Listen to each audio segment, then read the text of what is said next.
Երեխա մեկ տարեկան երեխա, որը բնության է ենթարկվել, մահացավ։ Որտեղ է ցած այս տվյալը, որ երեխան գտնվում է լավ վիճակում։ Եթե դուք ճիշտ մեջբերեք իմ խոսքերը, ես չեմ ասում լավ վիճակում, ես գտնում ասում եմ, որ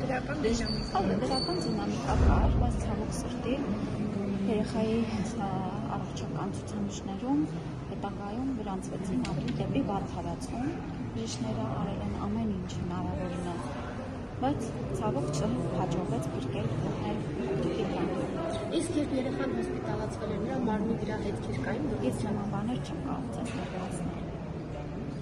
Դեմքը կապտած էր ասում են։ Ես նման տեղեկատվություն իրավասու չեմ փոխանցել։ Դա արդեն քննչական մարմիններին դիմեք, իրենք որ մասը հարմար կգտնեն, փորձաքննությունների արդյունքը արդեն կներկայացնեն։ Երեք խոշոր հետեր ունեցել Երևանում եւ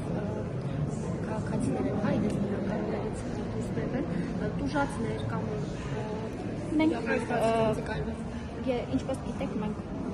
հնարավորինս առող տեղեկատվություն տրամադրում ենք, եթե լինի նման տեղեկատվություն, ապա կտեղեկանանք մեր պաշտոնական կայքից։ Տիկին Ավանեսյան, վարակների հետ կապված վերջին շրջանում բավականին տարածված է,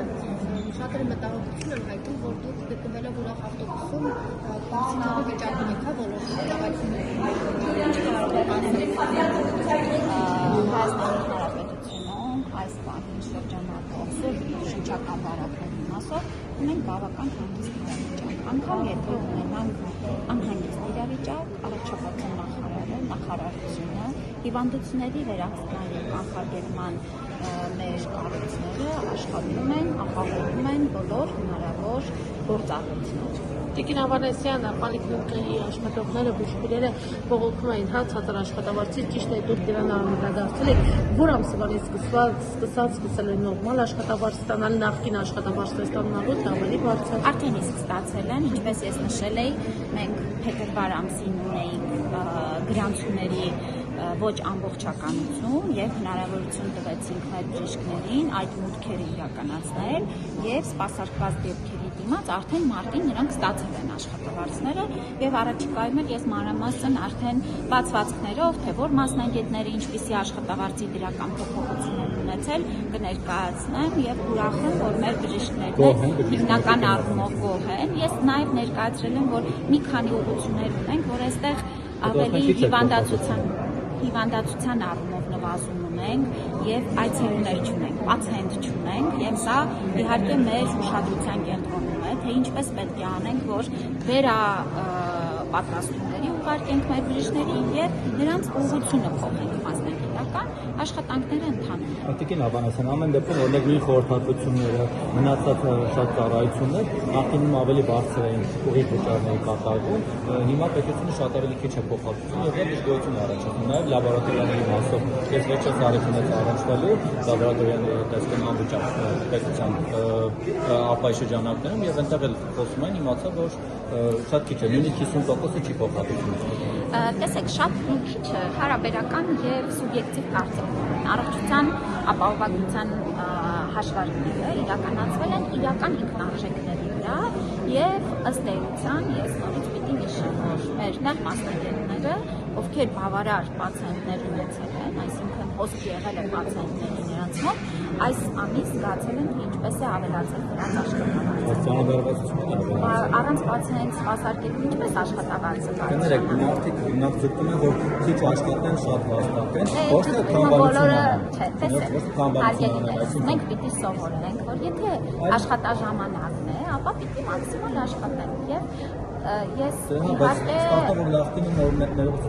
նախկինում 10 պացիենտ են սպասարկում ստանում են օրինակ 500,000 պայմանական, հիմա պետք է 30-40 պացիենտ սպասարկեն, որը իրենց օրվա աշխատաժամանակի մեջ չի տեղավորվում։ Տեղավորվում է, որևէ մեկը էներգիա են ծախսում եք։ Աշխատելը այդպես է, պետք է էներգիա ծախսես։ Նորմայից ավել, բայց նորմայից ավել, հարկերները աշխատաժամանակի 46 ժամ օր աշխատել։ Կբերեք ինձ օրինակ ով է 46 ժամ օրական աշխատել, որովհետև օրը 24 ժամ է։ Շատ լավ, դրա համար մի քիչ կրոտեսկով եմ ասում, որովհետև տեսեք, եթե օրինակ 8 ժամ աշխատում ենք կամ 10 ժամ աշխատում ենք, 10-15 բաց հետո են սպասարկում եւ այդ 10 ժամի մեջ բոլորը աշխատում են իրենց ժամանակին շրջանակում, եթե ինչ-որ մեկը արտաժամի աշխատանքի անում, ապա դրա վարձատրության բաներն են տարբեր։ անալիզներ էլ լաբորատորիաների, որտեղ Ես շատ է նշեցի, հարգելիներս, առողջության ապահովության հիմնադրամը անընդհատ մոնիտորինգ իրականացնում է, թե մեր մեթոդաբանությամբ հաշվարկված գները ինքնարժեքը ինչպես է փոխվում, ինչ ազդեցություն է ունենում եւ սա անընդհատ աշխատանք է, դինամիկ աշխատանք է։ Ընտրություններից հետո խնդիր առաջանա այս մասում, չասեմ ճակստական ճողված ստանաս 8 տարիների ընթացքում որևէ մեր ծրագիր